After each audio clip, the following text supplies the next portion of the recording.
On this video, I was asking advice from kids of fertility treatments and kids who are only children. And one of the things I said in there was about, do kids feel guilty because they were created from fertility treatments? And that was completely poor phrasing. What I really meant is, and there were comments that were kind of validating this experience and my worry. I'm not really that worried. I'm actually really confident in a lot of my parenting decisions. I just think it's interesting, and I love getting all the information and hearing all the perspectives. So I really appreciated everybody who was sharing their experience being an IVF kid or an only child, because it's really like helping me process some thoughts I was already having. But with the guilt thing, I was not meaning that the children need to repay their parents. I was not saying that we would ever present our IVF journey to our daughter in like a hard or sad way. If we ever talk to her about it, it would be like, it was a miracle. It was so amazing that we had this opportunity to do this with you. It was worth it. Every second of it was worth it for you to get here. And I feel like hearing that frequently would maybe cause children to feel pressure to like please their parents because of those comments, right? A lot of you that commented that, saying that they wish that their parents didn't pour so much into them, or maybe that's poor phrasing too. Like, there's just a lot of pressure because they were like your whole world, right? And so I was trying to, that's what I meant by the guilt. I'm not saying that they should repay us for it financially or anything like that, or that they should like feel guilty every day. But I just was talking more about like the pressure of like trying to please your parents, knowing that you mean so much to them after going through a long journey. And again, we're not going to be presenting that journey to her saying like it was long and hard and horrible and expensive. Like, she will never hear those things from us about her journey, but she will know about it. It's important for her to know about it because she is donor conceived, so she needs to know about her story. So there's been a lot of people being like, why are you even telling her about that? And she needs to know. And if you have arguments about that, then I don't really care, because I know how important it is for donor conceived kids to know that they are donor conceived. The other thing that I was going to share is, like, will Matilda for sure be an only child? And the answer is, I don't know.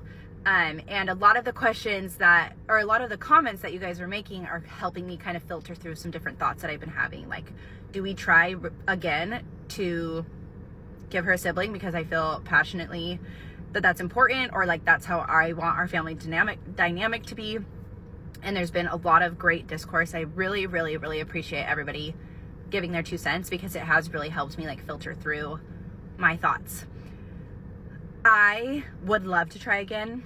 I would love to have another baby. There's so much that has to go into that, so much money. And again, with the donor, none of it is out of the question. It's just, how hard do we want to push? I know a lot of people are like, just do another round. And it's usually people who are not IVF people, you know, they just like don't get how extremely invasive it is, how much it like takes over your whole world, and then how expensive it is. So we're just like thinking about it and trying to get okay with the fact that Matilda might be an only child. And I feel confident that either way, it'll be great. I'm fully aware that siblings do not equal like close knit relationships every single time, but I do think that that can be cultivated if it's done well. And I felt like in both mine and Nick's family, that was done well, and we really love our siblings, and I think that we could cultivate that again for her. Hearing about everybody's thoughts about the end of life as an only child is truthfully helping me kind of think that trying again will be worth it. But again, it would all have to fall into place. It would have to fall into place within the next like few years, and I don't know. I don't know if it's more important to buy a house. I don't know if it's more important to try to have another baby. It's just a lot, you know? So we are taking a huge, huge break. We're just like living life with an only child as of right now.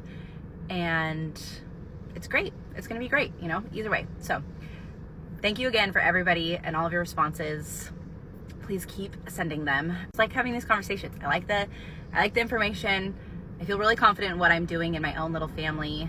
IVF is not talked about this much in our day-to-day life. This is my page for IVF, for fertility, and this journey. This is like how we got started, and this is how I've connected with a lot of you guys. It's a really big part of my story, but it's not a big part of Matilda's story, and just want to make that very clear in case anybody was worried about that. But again, I feel very confident in how I am parenting her and how I'm sharing her story with her, and we're all just trying our best, you know?